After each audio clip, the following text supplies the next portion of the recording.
Hello, it's now 3 p.m. Hanoi time. You're with me, Hoài Lương, on VTV News, live from Hanoi. And this is what in for the headlines of this hour. Vietnam marks 70th anniversary of Vietnamese diplomacy. Autumn Economic Forum reviews Vietnam's international integration process. And yet bearing Vietnamese name to compete in international race.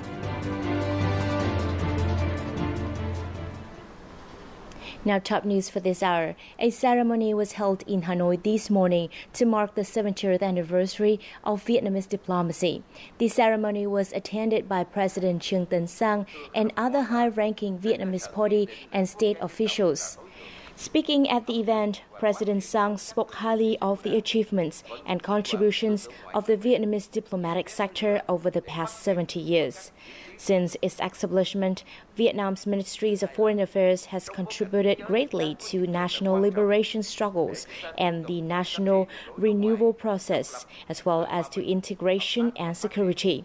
On this occasion, President Sang presented the Gold Star Order to the ministries in recognition of its outstanding contributions to the party and the nation.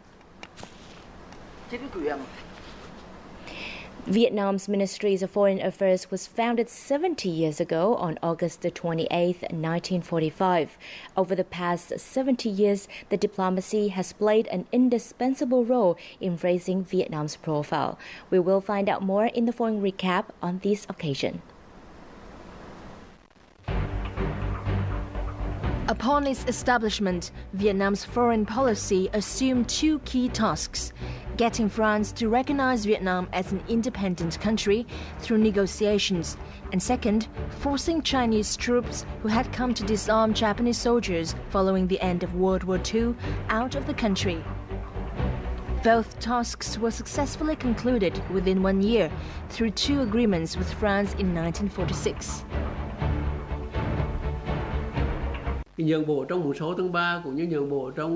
Vietnam made concessions in the 1946 agreements with France to preserve the country's independence. At the same time, the agreements helped Vietnam to buy time to prepare forces for the resistance war. We entered the war fully prepared.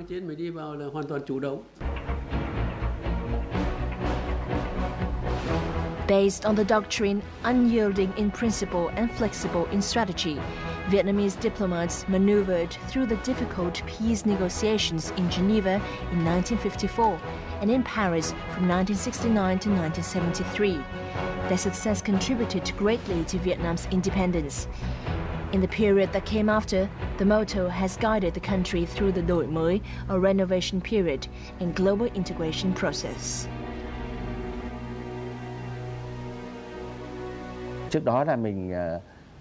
As the Cold War came to an end, Vietnam started to expand its multilateral ties.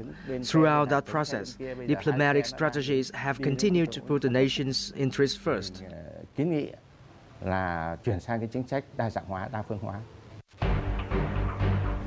Indeed, diplomacy has transformed an embargoed Vietnam into an active and responsible member of the international community.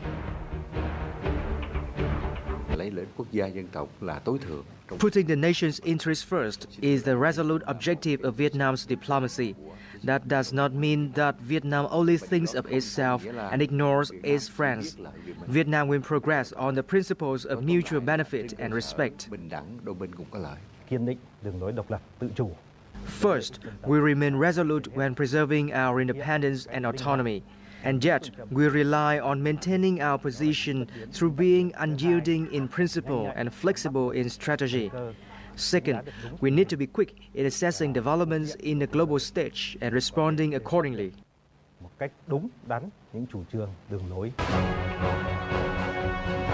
70 years ago, Vietnam's diplomacy managed through negotiations to bring freedom for the country. Today, foreign policy continues to play an essential role in raising the country's profile in the world. The ideas and proposals for the model of the ASEAN Socio-Cultural Community, or ASCC, were put forward at an international seminar yesterday in Hanoi. Here, representatives from the EU delegation to Vietnam shared their experience in developing cultural, society, and building a shared identity. Dai Chang's report. In less than 4 months, the ASEAN community will be established based on 3 so-called pillars of politics and security, economics and social-cultural community. While the first 2 elements have seen lots of examples of political and economic cooperation, the cultural aspect of the community seems largely ignored. ASEAN has been operating as a top-down network. This model works well in politics and economics. However, for the socio-cultural sector, we need to enhance communications with our citizens so that they understand and feel more connected to the ASEAN socio-economic community. One of the seminar's highlights was the experience shared by the EU delegation to Vietnam about the establishment and management of the bloc's social-cultural community. When language differences can be the barrier in building a shared identity, the EU gives much importance to education to connect its people, especially the youth. ASEAN can replicate the practice of cultural exchanges, student exchanges. We have the Erasmus Mundus program that has been a real success in Europe, helping over 3 million young Europeans study in other European countries. Connecting people in the EU was also attributed to the Schengen passport, shared by several EU countries, that allows easy travel within the bloc. The idea of an ASEAN citizenship is very appealing. To have an ASEAN passport, to have the benefits that go with citizenship. I think the leaders will certainly be asking the ASEAN to be exploring these issues in an appropriate time. At the seminar, the ASEAN Secretariat also shared that many efforts have been made to enhance cultural exchanges within the bloc, such as student exchanges and the curriculum on ASEAN history. However, they have yet to efficiently reach the public, and that will be one of the missions of the ASEAN socio-economic community. Delegates also stressed the importance of raising people's awareness about building a common community and common identity. Unity in diversity, these experiences from the EU may help Vietnam and other ASEAN countries to build an effective social cultural community in the future. Moving on to other news, a project to plant 100,000 hectares of rubber in Cambodia has just been launched at a ceremony by the Vietnam Rubber Group in Kampong Thom province of Cambodia. The project will be established as an agreement signed between the governments of Cambodia and Vietnam. The Vietnam Rubber Group has carried out many rubber growing projects in Cambodia since 2007, generating stable jobs for more than 100,000 Cambodian workers. Also on this occasion, the Tân Biên Kampong Thom Rubber Company launched its rubber manufacturing factory with an annual capacity of 3,000 tons.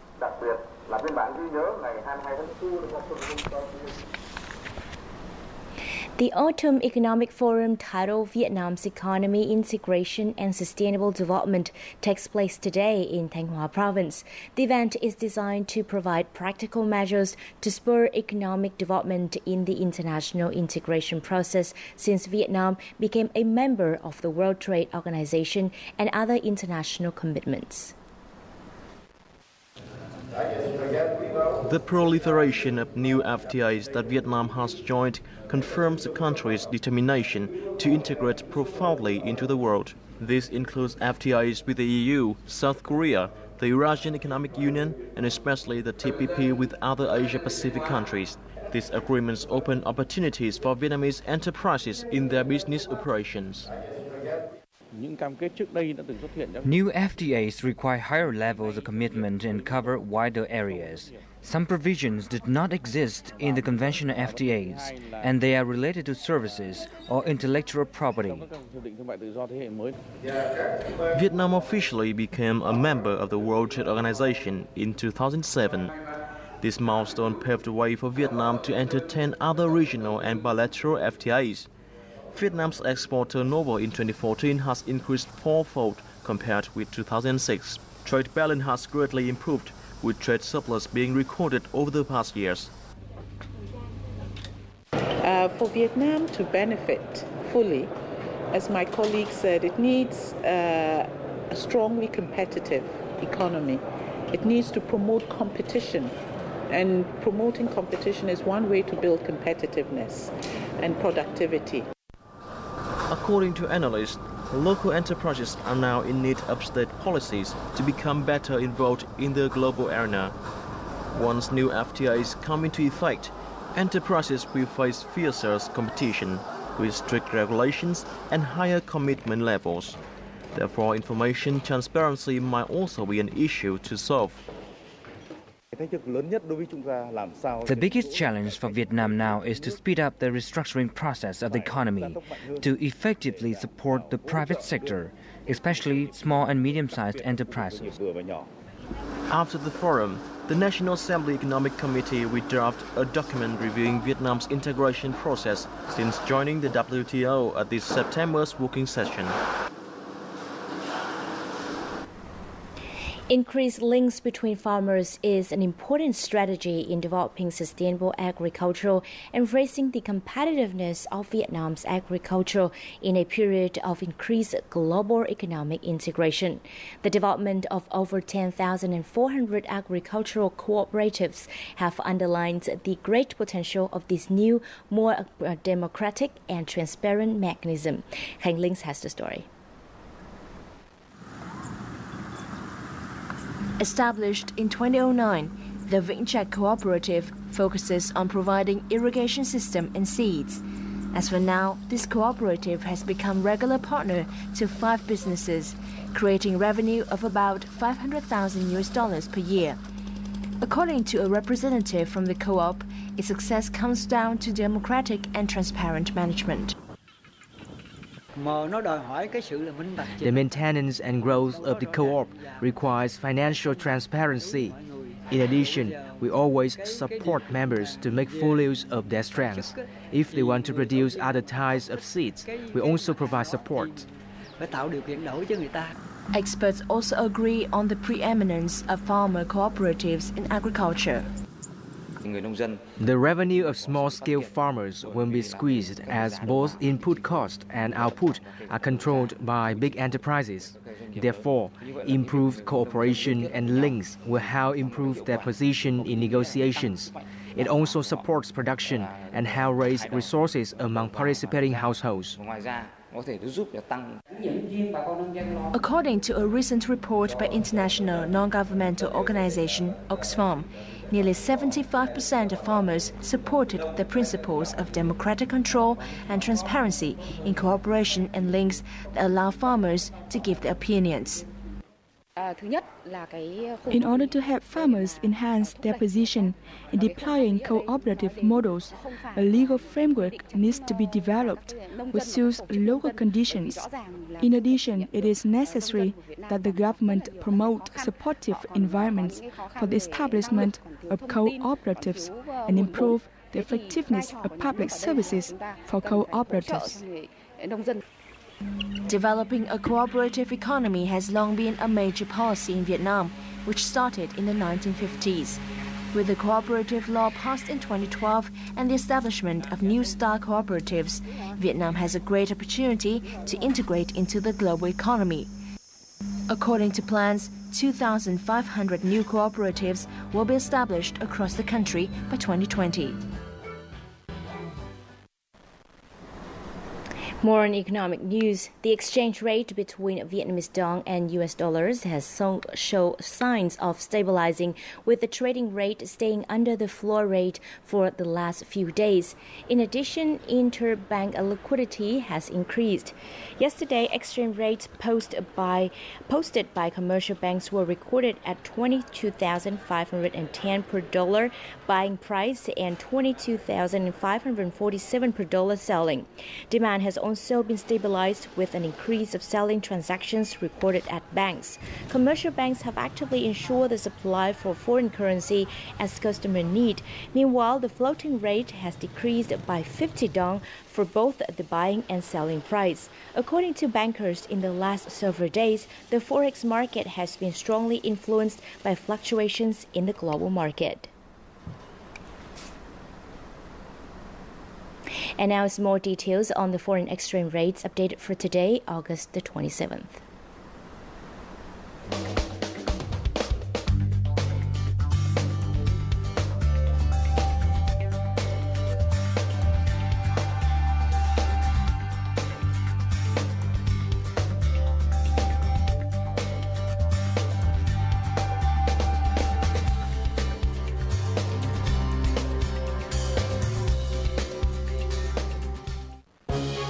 In the later part of VTV News, U.S. ambassador visits Da Nang-based NGO and humanitarian organizations. And yet bearing Vietnamese name to compete in international race held by the Embassy of Vietnam in the United Kingdom.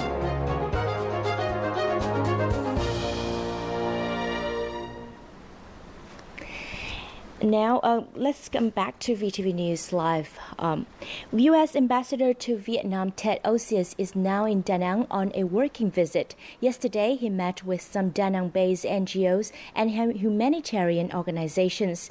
The U.S. Ambassador first visited Fab Lab Da Nang, an NGO in a system of 450 such models worldwide created by MIT in the United States. Fab Lab Da Nang served as a creative and cooperative space for faculty as well as designers, artists, entrepreneurs, and other professionals. Here, he was greatly impressed by the English skills and creativity of local young people.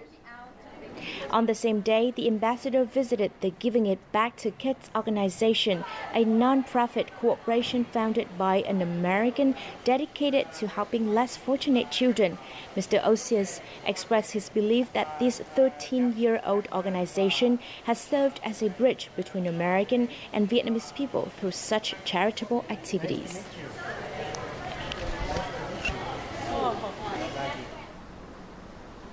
An Indian Coast Guard vessel Sarang anchored at the Dragon House Raft in Ho Chi Minh City yesterday, beginning its 5-day visit to Vietnam. This is the 5th time that the force has visited the country. The 140 crew are led by a Brigadier General Nare Kumar Ko. Representatives of the Vietnam Ministries of Defense, Ho Chi Minh City's People's Committee, and Indian Defense Attaché welcomed the delegation. The visit underscored the ties between India and Vietnam and provided a good opportunity for Indian and Vietnamese Coast Guards to share experiences in search and rescue, improve law enforcement capacity, and the prevention of transnational crime.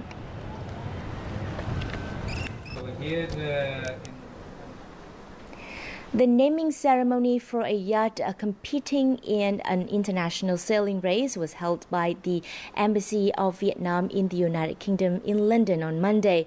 The yacht was christened Da Nang Vietnam after its sponsor, Da Nang City, and will compete in the Clipper round of the World Yacht Race or Clipper Race. The yacht is scheduled to race around the world in 1 year and is expected to stop in Da Nang next February. A rainy afternoon at the Catherine St. Docks, London.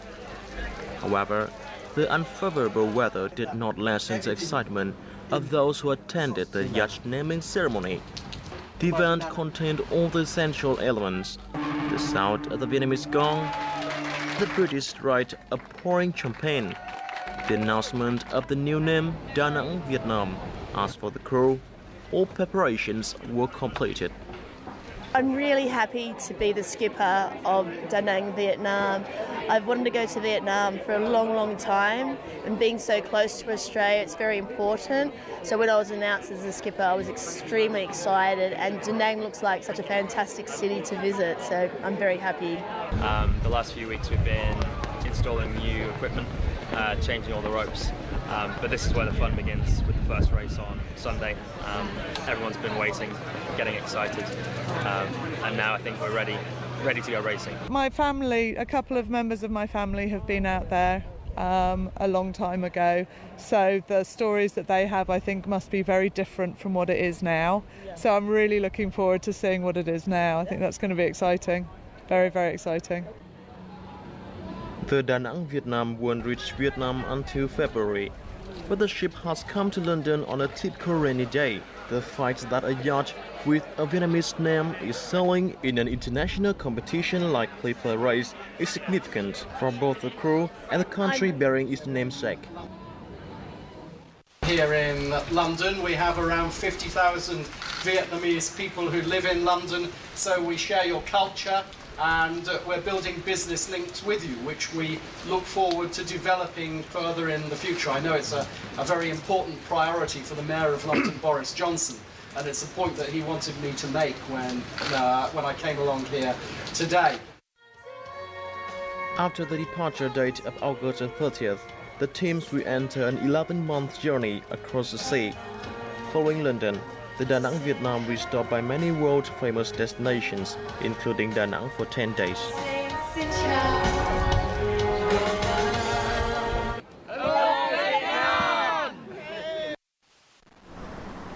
Over 30 Vietnamese military doctors and nurses who will join the UN peacekeeping missions will receive English training as part of a course launched yesterday by the Vietnam Peacekeeping Center and the U.S. Office of Defense Cooperation in Hanoi.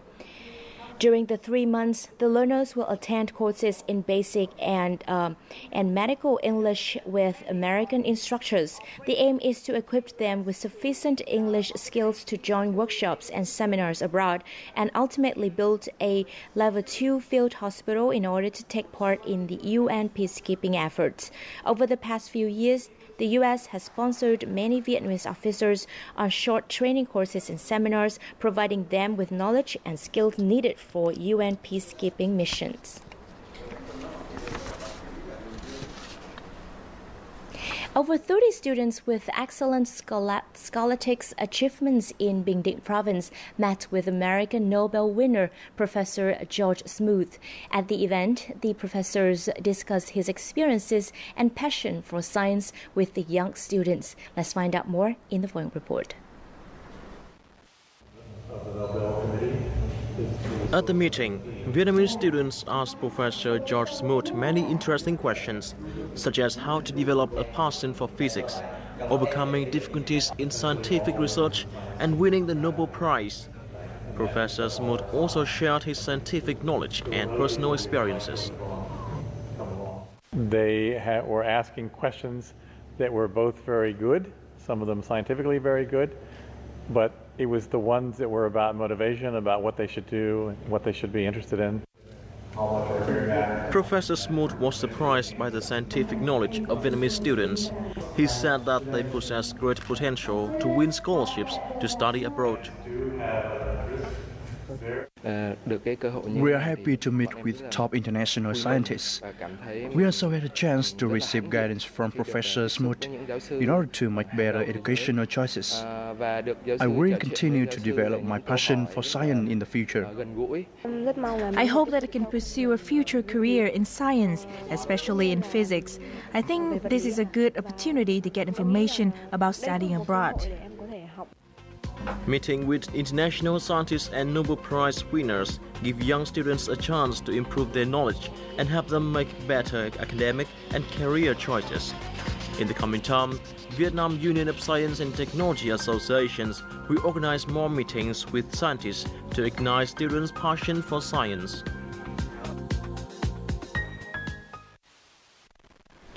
The Vietnamese delegation won a medal and certificates of excellence at the recent World Skills Competition in Brazil. The success of the Vietnamese team in this competition underlines the importance of vocational training in Vietnam. Let's find out more in the following report. Ho Chi Minh City Industrial University student Nguyễn Duy Thanh won a bronze medal at the International Skills Competition.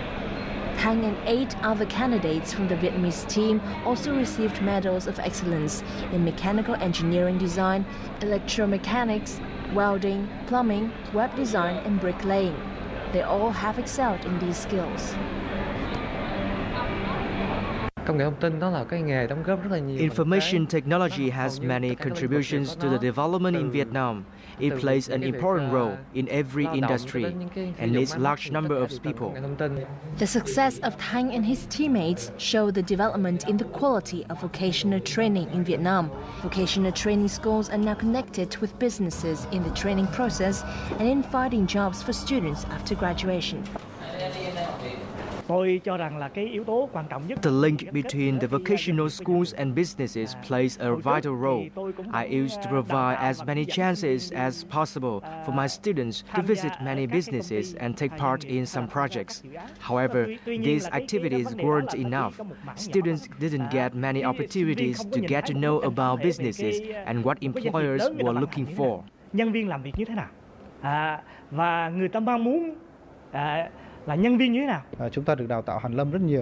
There are a lot of people with academic degrees. However, many of them lack practical skills. Vietnam still lacks highly skilled workers that meet international standards. The reforms of the university entrance exams in Vietnam created more opportunities for students to choose their future jobs. And they should keep in mind that vocational training could provide as many career opportunities as universities do. And finally, in the remaining time of our news bulletin, let's check the updated weather forecast.